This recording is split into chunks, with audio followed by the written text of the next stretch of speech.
Olá, seja bem-vindo a mais uma mini aula e hoje nós vamos falar sobre Descartes.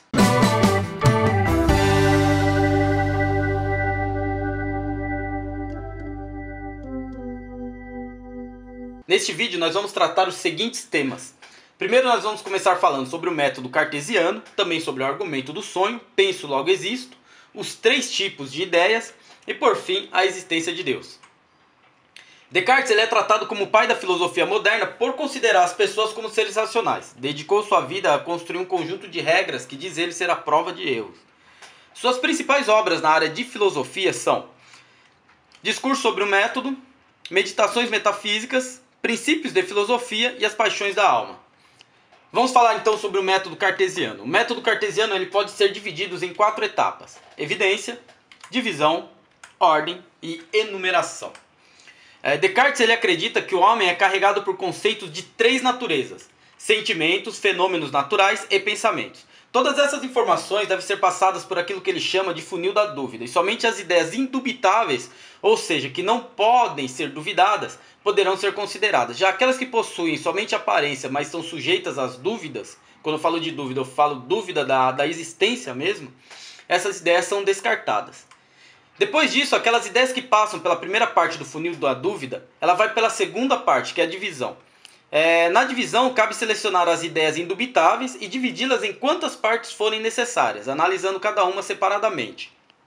A ordem, depois de passar por essas 2 etapas, a terceira é você ordenar essas ideias partindo daqueles temas mais simples e até os mais complexos.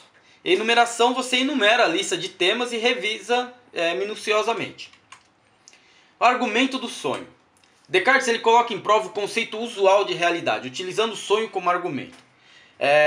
Na maioria das vezes, enquanto a gente sonha, nós sabemos que realmente era um sonho quando acordamos. Pelo menos na maioria das vezes. Então o Descartes ele vai questionar o seguinte: o que garante que não estamos sonhando agora? E se os nossos sentidos, aquilo que nós vemos, ouvimos, tocamos, tudo aquilo que nós sentimos, não estão nos enganando? Ele utiliza esse argumento do sonho para conduzir a pessoa a duvidar dos nossos sentidos e aquilo que temos por realidade. Que os nossos sentidos é a principal referência que nós temos da nossa realidade. Então ele quer nos conduzir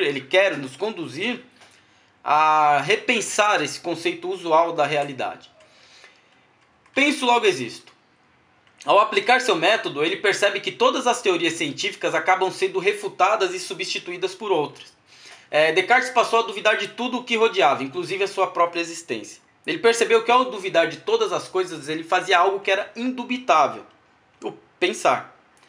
Ele chega à conclusão que ao duvidar de algo, ele pensava, e era impossível duvidar do seu próprio pensamento, pelo fato de ser este o próprio exercício da dúvida. O que eu estou falando com isso? Se eu olho para um objeto e duvido da existência desse objeto, eu penso. E eu pensando, não tem como eu duvidar do meu pensamento. Porque se eu tornar a duvidar do meu pensamento, eu torno a pensar. E assim ele concluiu a sua primeira verdade, que é a sua existência como ser pensante. Penso, logo existo. Vamos falar agora sobre os 3 tipos de ideias. Descartes ele nega a existência de qualquer coisa que esteja fora do pensamento. Pois para ele só podemos pensar em coisas que remetem à realidade. Para sustentar isso, ele divide o pensamento em 3 tipos de ideias. Primeiro ele vai falar sobre as ideias inatas, as adventícias e imaginativas. As ideias inatas são próprias dos indivíduos, das quais não precisamos da experiência dos sentidos. Essas ideias, para Descartes, são sempre verdadeiras e não possuem relação com a experiência externa. Ou seja, o indivíduo ele já nasce com a ideia inata. Essa ideia ela é mais relacionada com a intuição, serve de base na construção de outras ideias e elas não derivam de forma alguma da experiência sensível, daquilo que você sente. As adventícias são formadas por fatores externos aos indivíduos, relacionando com suas experiências ao longo da vida. Para Descartes, essas ideias são no geral falsas e enganosas. Elas não possuem uma relação direta ao pensamento do indivíduo. Ele fala que elas são mediatas, ou seja, elas passam primeiramente aos sentidos e depois ao pensamento. Ou seja, as adventícias elas estão mais relacionadas com aquilo que nós sentimos e entendemos nas nossas ideias do que são realmente. E por fim, as imaginativas. Elas são ideias que, ao contrário do que a maioria pensa, não são totalmente criadas pelo pensamento, e sim formadas por partes daquilo que é real. Por exemplo, eu vou imaginar aqui um cavalo alado. Quando eu penso em um cavalo alado, eu estou criando um ser imaginativo. De certa forma sim, porque foi um ser que eu criei. Mas só que esse ser, ele é formado de coisas reais. Porque quando eu penso em um cavalo alado, eu penso em um cavalo, e esse cavalo ele realmente existe. E eu penso em asas. E essas asas também, elas existem. Então eu peguei um cavalo e coloquei as asas de uma ave nesse cavalo e formei um cavalo alado. E assim também podemos falar de um fantasma, duende, fada ou qualquer outra criatura imaginária. Elas só podem ser construídas no pensamento com partes daquilo que é real. Imagine qualquer ser, por mais estranho que possa aparentar, você vai perceber que ele é montado por partes daquilo que é real.